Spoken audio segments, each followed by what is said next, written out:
Hello everyone and welcome to, this is the final of our series of interviews that's been going on for the last month or so. So I'm quite sad we've reached the end. It's been really great to get to know the different people that I've been speaking to and get all their different points of view about careers in the law and their advice for other people. It's been really, really useful, I hope, for many of you. So today we're joined by Paul Kelly, who is a partner and head of department at Blacks Solicitors. And so I'm going to hand over to you straight away, Paul, really, just to introduce yourself, tell us a bit about what you do and maybe a little bit about your career journey up to this point. Yeah, certainly. Thanks. Hello.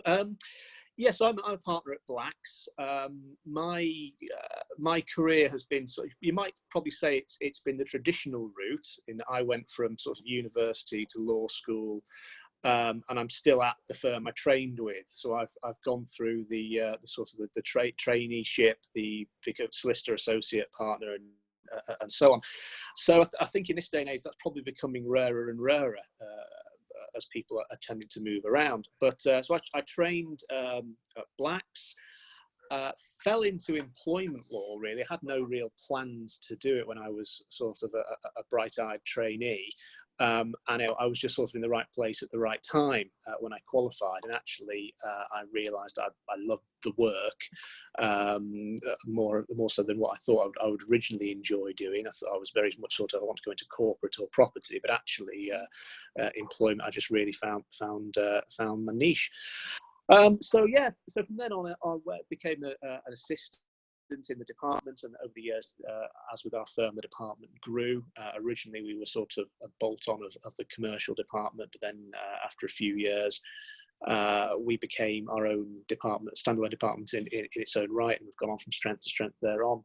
I then became an associate, and then became a salary partner, and then eventually an equity partner. So pretty traditional in some ways. That I said I'm still at the same firm I trained with.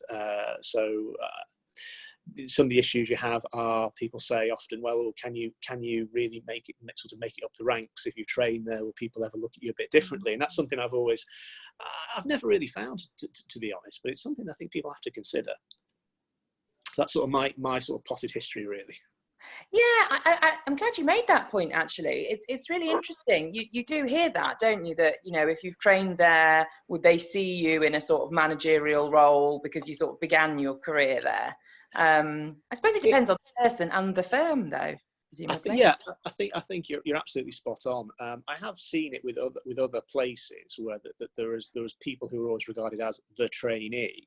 No matter how sort of years qualification they've got. Maybe I was naive, I don't know. Looking back, I can never sort of point to anything where I think, oh, you're still a trainee. I mean, okay, there were times when I was still sort of, as a qualified solicitor, I was asked to move filing cabinets, etc., and do things like that. But no, I mean, as we stand now, I'm in charge of the employment team. I'm also the firm's risk and compliance officer. So I think it's that whole point of, as with most things in life, you've got to stand up and prove yourself. I don't think that it's certainly not that perception has never been an impediment in my career. I don't think it's something that should be an impediment in anyone else's career, quite frankly. I think it's a lot of people. It's one of the sort of apocryphal stories, but I don't really think it's not something I've ever sort of witnessed in my own career. Yeah, absolutely. And did you mention at the beginning of your sort of history that you fell into employment? You thought that's where you were when you qualified, and that's how you sort of ended up starting out there? Yes, originally I think when I started out, I wanted to do crime. This was back in sort of my more idealistic university days, and then as I sort of went through the legal education process, I sort of flitted between wanting to do litigation and then eventually that I want to be a sort of commercial lawyer. And then as I started my training contract, my first seat was property, and I really liked property. Quite strange. It's one of those things I never thought I'd like this, but actually I quite enjoy sort of working on contracts, etc. But then my last seat, I said it was a commercial and employment seat, and at the time, the solicitor who was doing employment left. So there was a sort of a gap there, and I sort of, by default, really, not something that ever really crossed my mind. I started doing more employment law as part of my last seat. And then obviously when I qualified, it was a seat that there was a vacancy, there was a commercial vacancy, well, it was a sort of joint commercial employment vacancy. And as the years progressed, I ended up doing more and more employment to the exclusion of everything else. So eventually, I think about 2 years, probably about 2 years, no more, I started doing solely employment. And then eventually we split the team off from commercial and we grew it that way. So yeah, so it was not, I'd not planned to do it, which was a bit strange for me because I'd always had this sort of, I like to know in advance what I was going to do or where I'm going to be. But I just fell into it, really enjoyed it, really enjoyed the client contact. That was a big one because we act for both individuals and companies, so acting on both sort of sides was really interesting. It had a nice mix of litigation and sort of commercial because you're not constantly sort of litigating, but you are negotiating deals, etc. And I just really sort of enjoyed the sort of practicalities of a bit cliched really, helping clients and getting the right results. So yeah, it just never really occurred to me. And then actually I really like this. I could do it. Yeah, absolutely. I think I asked the question because one of the trainees I know who's actually signed up for this series, so I'm sure she'll watch this interview, she's been really concerned about, which department should I pick to qualify into and all these sorts of things. And I have said to her, I qualified originally into litigation because there was a job there, but I never intended to do it long term. I was always going to do property. And I did a year or so, I think, in litigation and then moved over to property. And I've never thought that was a particularly bad thing. No, I agree, and I've got a lot of friends who've done the sort of same thing. They're not doing now what they originally started off doing. I think the only caveat with that comes is if you're going to take that route, you've got to. I think you've got a window before to move, because obviously if sort of 5 years down the line, I'm just doing this so I can find a property job. Well, you're a litigator. But I think, I also think a lot of the sort of prospective trainees and students I come into contact with, they stress far too much about that. And it's this whole thing of, what am I going to do? Where am I going to go? And I think it comes with experience, but you just got to actually say, no, I'll just get qualified, find a firm, and then, you will fall into something, especially now, I think, because firms are becoming more, everyone's got a niche speciality, and even the specialities have got specialities. So I think it's more a case of don't worry about it too much. I mean, obviously, I think you've got, if you are going to do that, you've got to go to a firm or do a discipline that has got some crossover with what you want to do. But yeah, I don't think you need to, this whole thing of making a decision, when you're sort of in your early 20s about what you're going to be practicing for the rest of your career. I think we put far too much pressure on people, and I don't really think we need to. No, I would absolutely agree. And I suspected you come into contact with a lot of trainees, so you probably deal with that sort of concern a lot. But yeah, I think absolutely. I think, as long as you say, if you do it for too many years, then you're looking at a pay cut because you're effectively going back to an NQ position. That's it, yeah. But a year or two, I think, does absolutely no harm, and you're probably not likely to suffer any salary reduction. No, I agree. And I think in some cases, obviously not all, but it actually comes as a benefit because, as I said, going back to what I said before about people, I think people are becoming we are becoming a bit too specialised, even within certain departments. So I'm a property lawyer, but I only do this type of property. And I think you can, if you play it right, you can use that to your strengths. You are bringing in wider knowledge. I mean, when I'd said before, I'd come that traditional route of just going from university to law school. One thing I look back now, I did take a year out and did the sort of the travelling thing. I think, well, actually, I was still very green and I had no sort of business experience. And I think that's something that, rather than saying, I've done something else in a different area and I'm coming into another area, use that to your advantage. Well, actually, I've got wider experience that I can bring to this discipline that I've really my heart's in. So I think I don't think it's a bad thing. But as everything, it just depends on the firm, really. Yeah, absolutely. So tell us a little bit about what the best parts of the job are as a partner. So rather than specifically an employment lawyer, but as partner, what are the good parts of the job? The good part, the parking space is good. No, Yes. I jest. Only a little bit though. Yeah, well, I think it still is coming into contact with, you've got really good levels of client contact, and especially, I know it sounds a bit daft, but you do find if you have the title of partner, it sounds it does. We live in a world where it does still have credibility. I enjoy the ability as a partner to have more sort of involvement in the wider operation of the firm. So I'm not just sitting down to it doing the law, but I can get involved. I get involved in compliance, some parts of recruitment, training, business development, networking, etc. And that's the bit I really enjoy at the moment, is because you have the ability to sort of see the business as a whole. You're not just literally said, right, there's your desk, there's your case files, get on with it. And that's a really good thing. The other thing that I've enjoyed more recently in my career is working with sort of the junior people coming up through the ranks in terms of trainee solicitors. We've obviously, like most firms now, we're taking on legal apprentices, so that's a whole new I wouldn't say challenge, but I think that it's adapting to a different way of working with a different sort of model of training. So I have more involvement in that, and that's quite nice, because obviously what you can do is you can sort of give the benefit of your experience, and hopefully they don't make some of the same mistakes that you did. Yeah, absolutely. So what are the downsides of being a partner?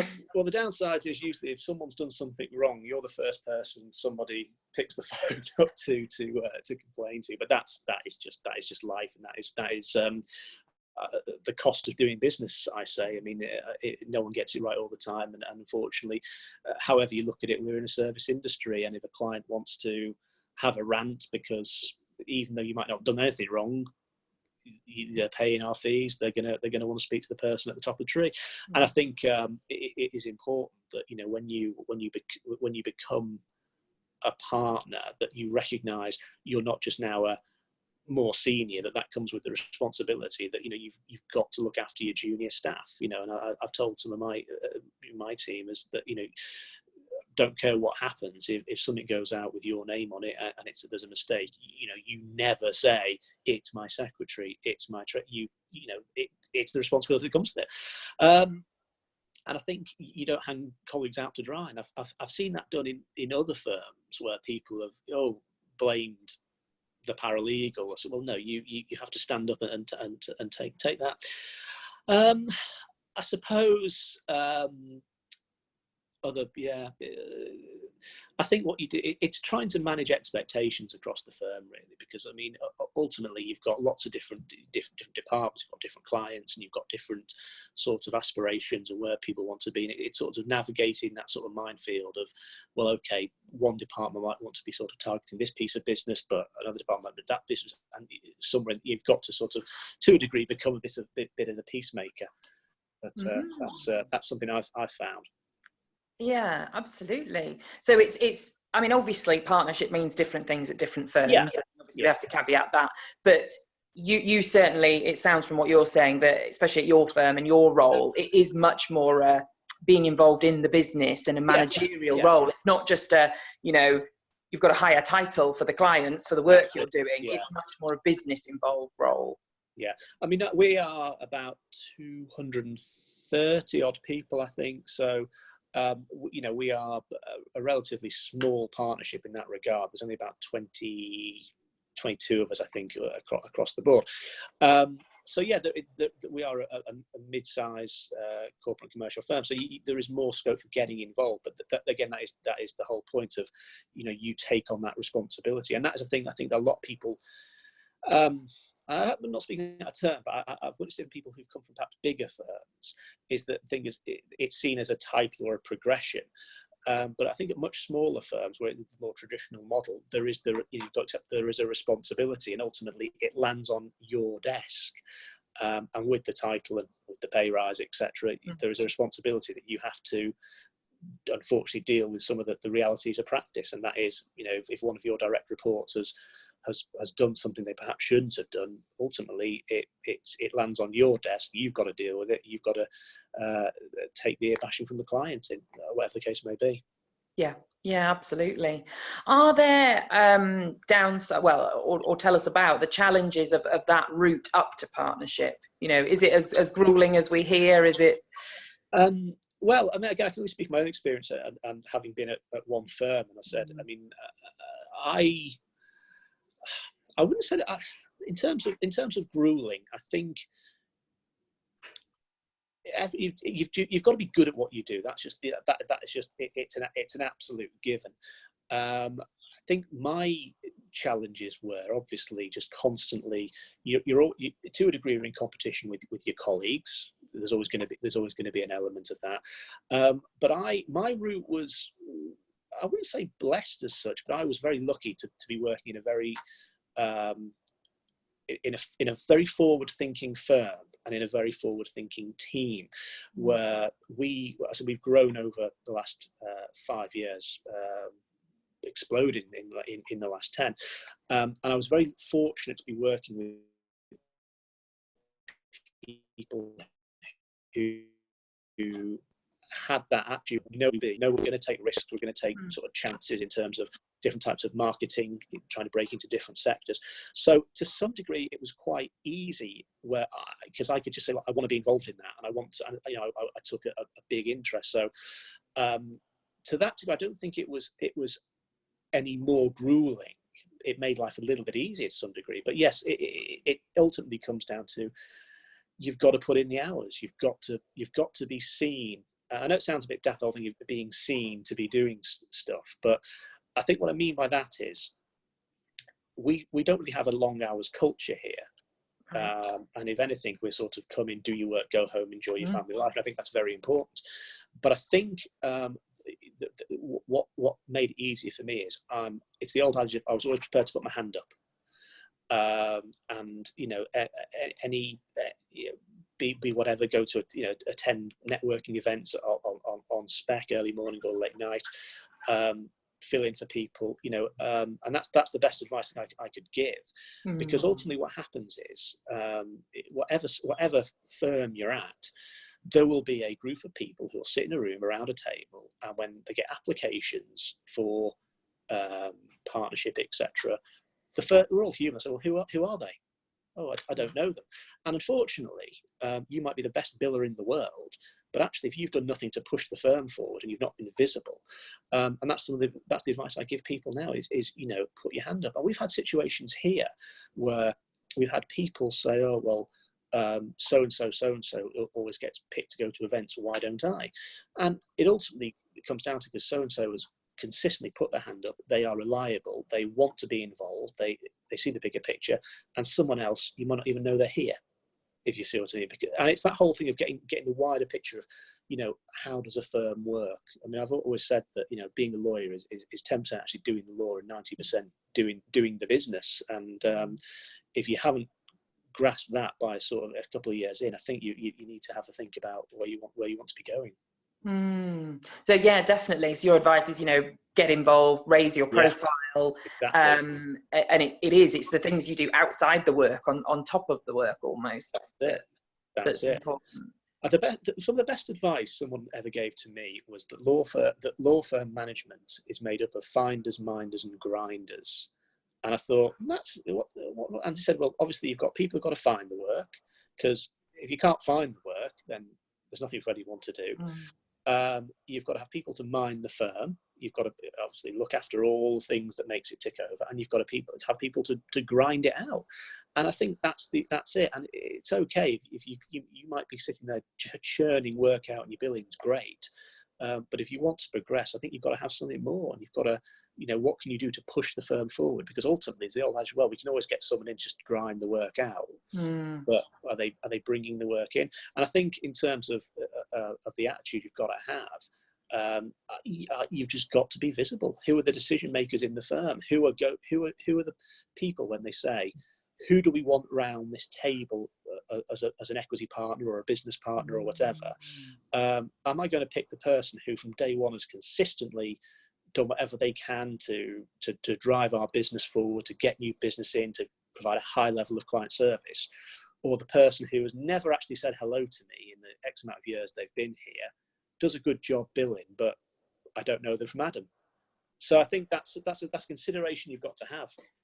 Yes, absolutely. That's interesting, because that touches on something that when I was interviewing Melissa Moyle, another partner, a few weeks ago, that's exactly the sort of thing she was saying, that it's not about, right, now I'm going to go for promotion, so I'm going to start doing all these things. It is, as you say, almost from day one in that firm, be that person who is offering to help, rolling your sleeves up, getting involved, putting your hand up.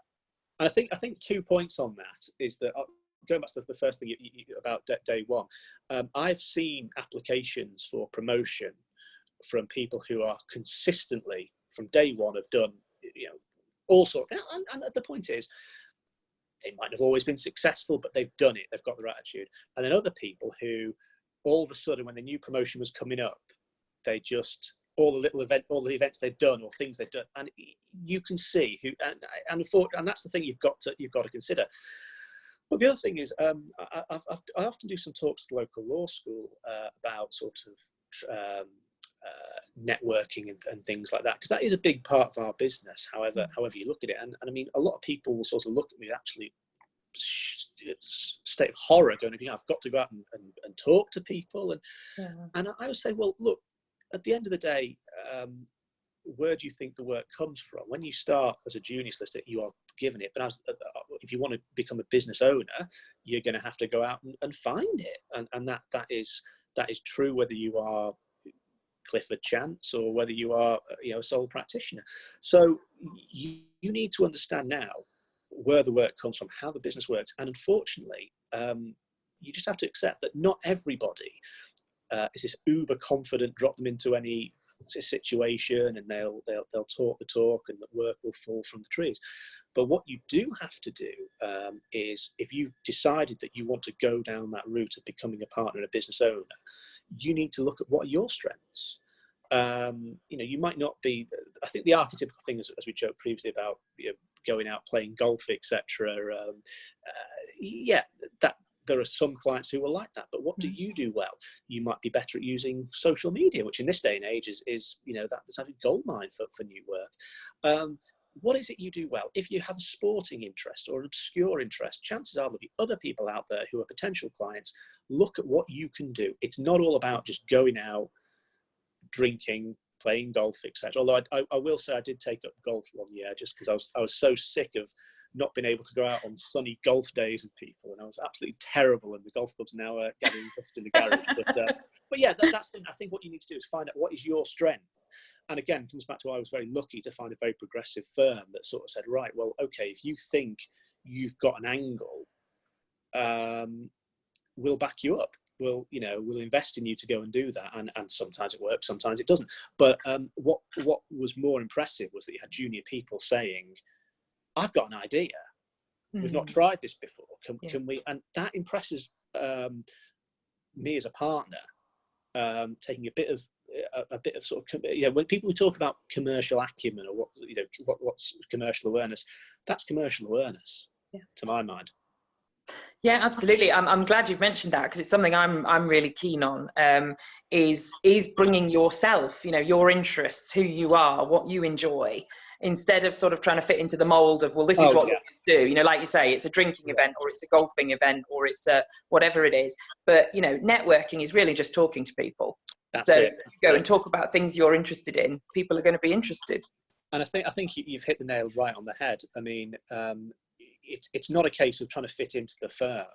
I think you've got to find the firm that suits you. Mm-hmm. And when I was much more younger and naive, I thought every firm's the same firm. I've just got to find one. But actually, the more research you do, every firm's got its own culture. Every firm's got its own personality. And I think also in this day and age of sort of social media, etc., there is absolutely no excuse for not knowing what that sort of firm's personality is.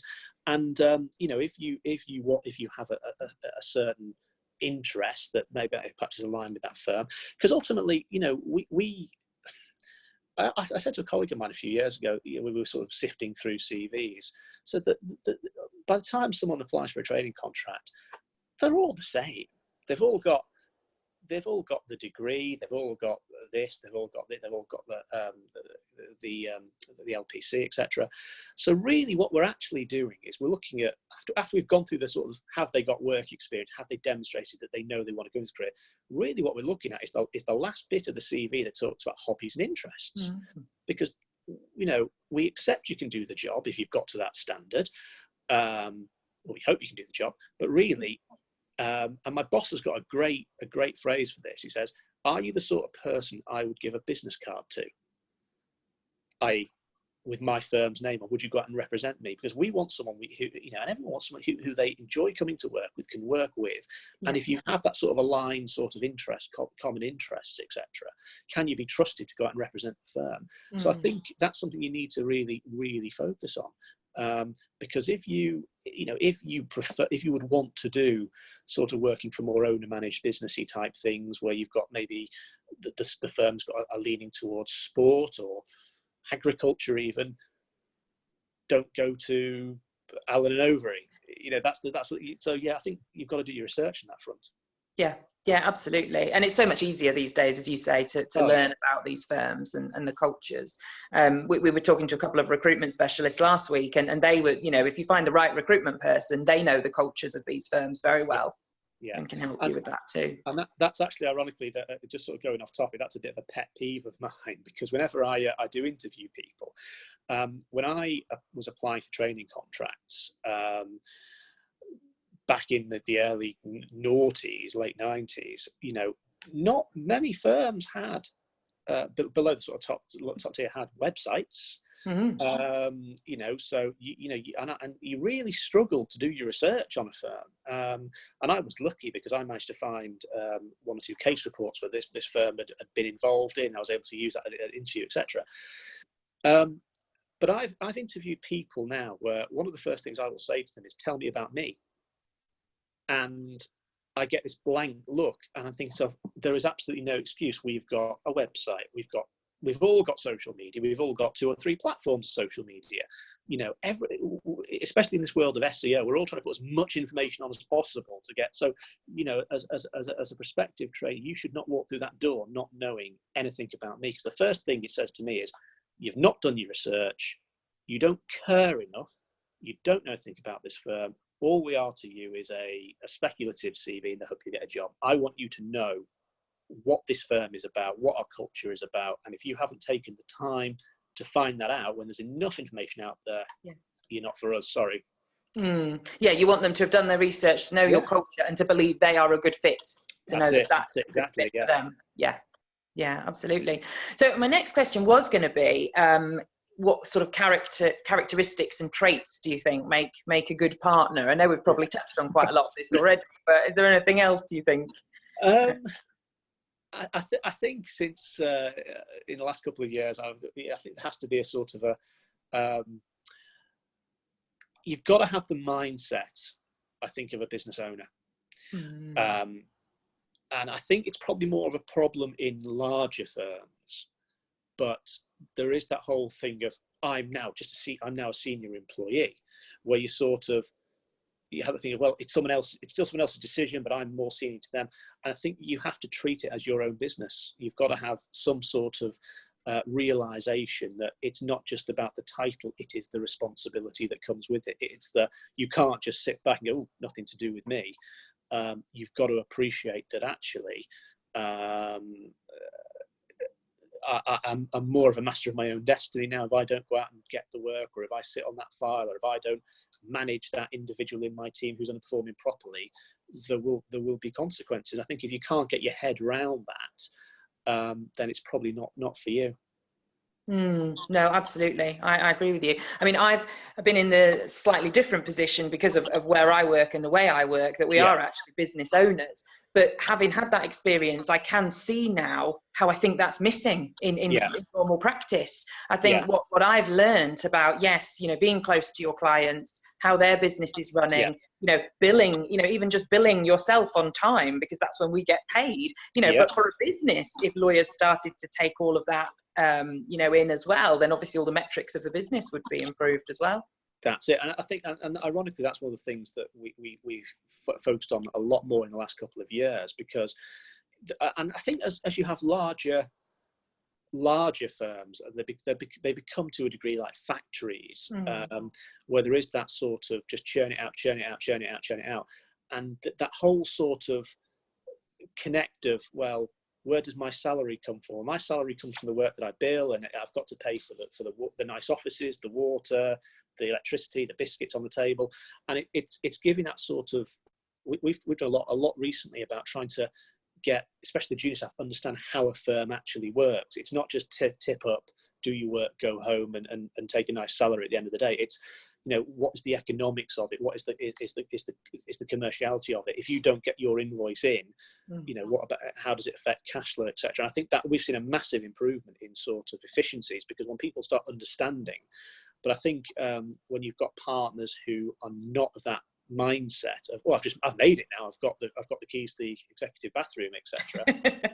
But with that, there isn't that appreciation of the reality of practice of, well, actually, if I'm not doing, if one of my team is underperforming, it's on me. I'm the person now who has to sort of go in and deal with that. Absolutely. I think that's brilliant advice. Not just for partnerships, but for career progression generally. I think become more involved in the business. And I see it a lot as an employment lawyer in general, where you do have these situations where you get people who have been promoted to a level, or they've been given a directorship, etc. And actually, the mindset is still of, I'm an employee. They're a director when it suits them, but then, and it's that whole sort of, I think you've got to realise what it actually. It's not just a title. I keep saying it's not just a title. It is a whole level of responsibility. And it will mean different things in different firms. But there is that whole thing of, it's on my shoulders now. I want the bigger salary. I want the perks. I want this. I want that. But you don't get them for free. It comes with, some people might say, an ounce of your soul as well, quite frankly. So yeah, people have to take care of that, don't they? They have to keep an eye on that, definitely. Yeah. So again, we've probably covered a lot of this, but for lawyers who are sort of at what I call a bit of a crossroads point in their career, often they're sort of 5 years plus qualified. It's that sort of, right, I'm established in what I'm doing now. I sort of know what I'm doing with my work, but what do I do next? Decision time. What advice do you have for people in that situation? Again, I think it's very firm. It's very firm centric, and also in this modern age, with the sort of the advent of the millennials, where people sort of don't stick a, I think, is it with every 3 or 5 years they sort of, that's the more accepted thing now, that you move on. I think the first thing you've always got to do is decide whether you still love the law. Because I've known a lot of friends who started out as lawyers and they just got bored, because I don't think there's any shame in that, because if you think about it, when you use the example of sort of litigation, if you start off and you're winning your cases and it's fantastic, then after a while it's like, well, I'm winning a lot of cases, or the clients always settle it. So I think there's that whole thing of keeping yourself challenged. And sometimes, and especially if you are in an area where it has been more and more commoditized, which we are seeing in terms of things like maybe conveyancing, personal injury, etc. I think you've got to see, well, is this still a challenge? And I think you've got to ask yourself, what is the next challenge? Can I be doing more? And if I can't be doing more at this firm, have I gone as far as I can go? Do I look to jump ship somewhere else, or do I look to start my own practice, etc.? So I think they are the first questions. And I don't think you should beat yourself up by feeling that way, because I think we all get to a stage in life where you think, oh, well, this is what I really wanted to do, and now I've done it. So I think you need to have that period of reflection. Is this right? Do I still like it? And if I don't still like it, what would I need to do to like it more? And I think, going back to the whole topic of what we're talking about, becoming a partner might not be the answer to that. Yes. Because you'll still be doing the same type of work. You'll have more responsibility, although those responsibilities might broaden. I was lucky because I took on a compliance role as well, and a training role, and that's really opened up new challenges. But if it's not, what would be? And maybe if you like doing the law but you're not happy where you are, you look at firms with alternative structures, such as going down the legal director route, which we're seeing is much more common in sort of our tier of firms, as opposed to the bigger firms where they've been it's been like that for much longer. And I think ultimately you've got to if you want to stay at your own firm, you need to start having open and honest conversations with the more senior people and say, look, what are my chances here? Now, again, it all depends on the type of firm. But if you are told that, yes, there is a place for you, etc., you then have to decide how much store you set by that. But I think know what your options are. Because if you can look and let's see that you're in a place that hasn't promoted anybody for sort of 10 or 15 years, you can probably see, where you go. But also, is there a space for you? Is there any sort of talent you can bring to the partnership and say, well, actually, I'm 5 years now, I want to go forward, this is what I can bring for you. But I think ultimately, if you are at that stage and you are at the crossroads, as with all things, it's information. What are your options? If all of a sudden you don't want to be a lawyer and you want to go and open a cheese shop, start looking at whether where you could open a cheese shop. But I think that what I would say is don't feel. I think there's also a lot of stigma in the law. I think we are still a very backward profession, and people, so and so can't hack it, so and so's given up, etc. And I've heard that said about people.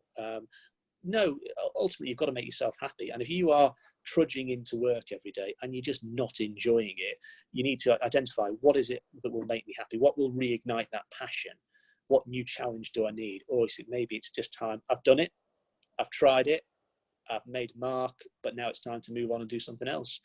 I think that's the thing. Don't beat yourself up about it. Yeah, absolutely. Oh, you're singing from my hymn sheet there. That's exactly, 100% what I believe in. But yeah, I am all for people getting to a point and thinking, is this for me anymore? And I speak to many people who are in that position. But actually, I would always say, don't rush to make that decision. I mean, unless you have to because of your health and all those sorts of things, if it's got to that point.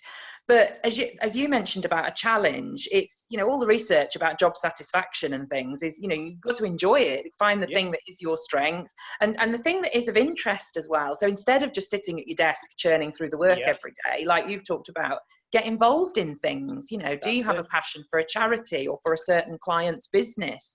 How can you bring that into your everyday work to enjoy it a bit more? I think you're totally right, and lawyers the law as a profession, we have this sort of self-deprecation where we will just lock ourselves a bit away and wait for people to come to us, etc. And the people who make the mark are often the people who just get out and do something. And I think, and I've said to over the years, some junior people saying, well, we don't get invited. There's no networking events we want to do, and blah blah blah blah. I said, well, go and organise one. Yes. This is the thing. I think it's there's a piece there about empowering people. If people think they can do something and they're encouraged to do it, they will do it, and they will create their own challenges. But I think ultimately it comes down to you have to be at the right firm. If you've got a firm that is very forward looking, is very happy to take risks to a greater challenge. I mean, I don't like using the phrase disruptive, because I think that's just because you are disrupting something doesn't mean it's the best thing. But I think taking risks and being a bit more progressive in the way, breaking molds, etc.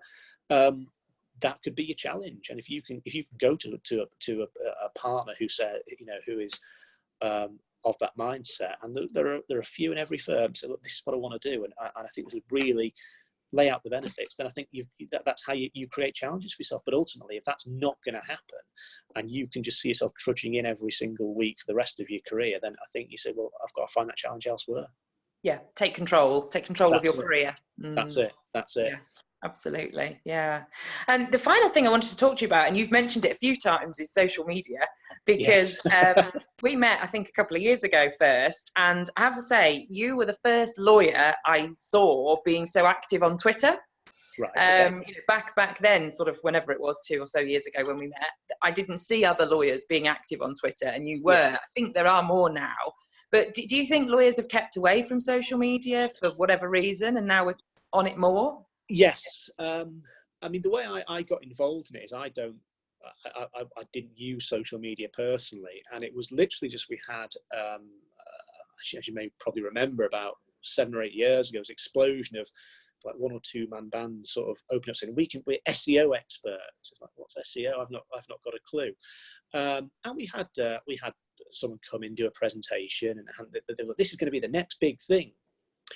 And a few of us here, I think also it was led by the managing partners. That really helped, because obviously it was sort of, this is accepted. We had a bit of training on how to use it, and some people got it and some people didn't. And I suppose going back to what I said before about if you're frightened about going out and actually networking, if you can use social media, then that's a really good thing too. So Twitter and LinkedIn to a lesser extent.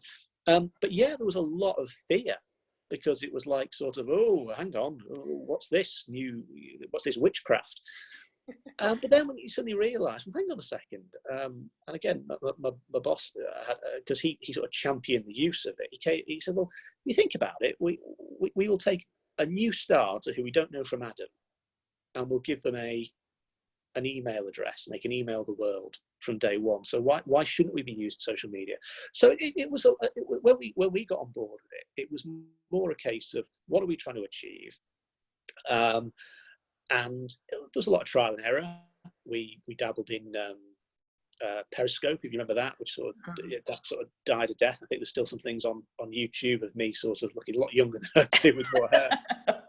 But it was really good, because we sort of developed a style in terms of the way we interacted with people, what we were trying to say, what we were trying to do.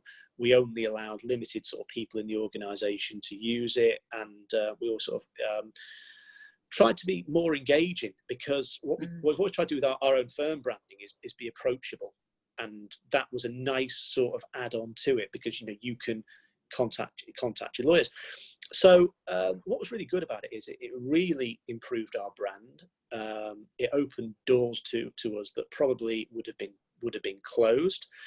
Dare I say it, we were seen to probably be a little bit cooler than other law firms. And we did, I think, in the Leeds market, I think we definitely stole a march just by engaging with it. Because what you then saw was a lot of people had opened up Twitter accounts, they'd like send 6 or 7 tweets, etc., and then you'd never hear from again. But we kept it on constantly, and from that flowed, as I said, Periscope broadcasts.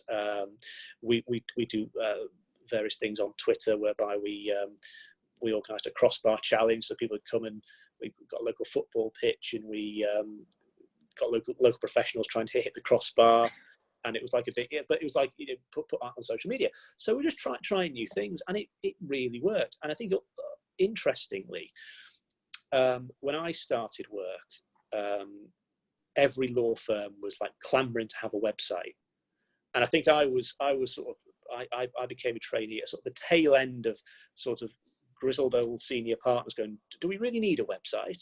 When actually, it became you just have to.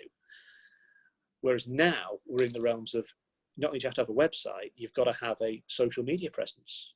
I think that's an absolute given. And I think the best advice I was ever given is a guy who's a very a brilliant sort of marketeer said, how many businesses do you own? I said, 1. I'm a lawyer, law firm. He goes, no, you own 2. So what do you mean? He goes, well, do you have a website? Yeah. Do you have a Twitter page? Yeah. Do you have a LinkedIn page? Yeah. Do you have a YouTube channel? Yeah. Well, you own 2. You've got a media company as well. And it was a really interesting way of looking at it, because that forms part of our branding, and we have gained so much work from it. Some you can tangibly say that's come from Twitter, that's come from LinkedIn, but there's a lot that we couldn't. And it's a whole thing of when we started engaging with it, we said, if we're going to do it, we've got to do it properly, and we've got to do it consistently. And it's worked. And I think a lot of lawyers are very frightened. Oh, can I say this? Can I say that? And I don't want to. There are rules. The SRA has produced rules as to what you can do, but a lot of it is just absolute common sense.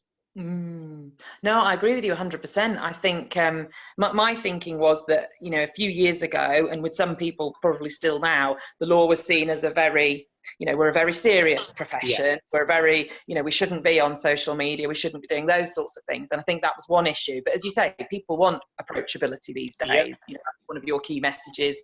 I think that's what people want from their lawyers as well. I think also we've got to look at the age that we're living in. Again, when I started, it was very much a case of, you know, you'd fax something and then you'd send a confirmation by post. I've had jobs where basically my instructions have come through WhatsApp. I had one notable one where I think I was, you know, the client was abroad and we were conversing through Twitter, etc. You've got to engage with these things, and a lot. One of the reasons we dipped our toe in social media was we were looking at sort of marketing in general, and it was like, okay, Twitter, it's new, and this was back when it was, but not our clients aren't using it. But what are the clients in 2 or 3 years' time going to use? So we were looking at where's the trend going, and people were moving more onto social media, more onto having Facebook pages. So we thought, well, if we don't engage with it now, we'll be behind the curve. And, you know, as we see, you know, again, the broad brush of millennials living on social media, you know, living on WhatsApp, living on Instagram, etc. So of course, we've now got an Instagram page, and it's all about how do you get that engagement, because we might not understand it, and we might think, oh, Snapchat's all a bit crackers, but if that's what our client base, hello, but if that's what our client base are using, well, we better engage. Yeah, I think that's fantastically forward-looking. When you said, what are our clients of 2 to 3 years from now going to be doing? Obviously, you were spot on. Yeah, well, but again, the thing is, what's the next big thing? Well, that's very true, and I don't think I have an answer to that yet. Some of my marketing contacts might. I'll have to ask them. But no, I think, and the other point that you made, I think, is brilliant as well. Is lawyers might also have traditionally been too afraid to put our honest selves out there. You know, we're hiding behind the mask and the identity of what a serious lawyer is like, whereas actually there's nothing wrong with being a bit more of ourselves. It's much healthier for us to do that. And it's the old thing of people by people. I think you've always got to have that. At the end of the day, we are still providing professional services, and if I'm going to ask you to buy my house for me, and it's the biggest investment I've made, the last thing I want to see is you sort of like stumbling out drunk from a club. You know, there's always going to be that detachment, but what I'm going to want to see is that you're actually a human being who I can pick up the phone and have a conversation to. So I think it's finding that balance.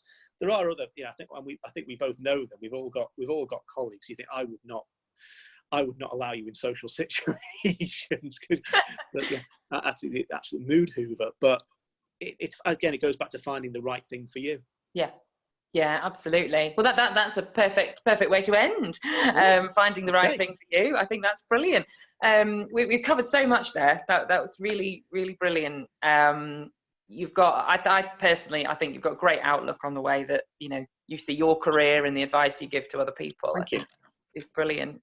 So thank you so much. No problem at all. And if anybody does watch the recording and has any questions for you, I hope it might be all right if I drop you a little message. Certainly, always happy to help. You can answer those. So yes, thank you very much, everybody, for following us through this series. I hope you've enjoyed it. You'll have the recordings for as long as you want to.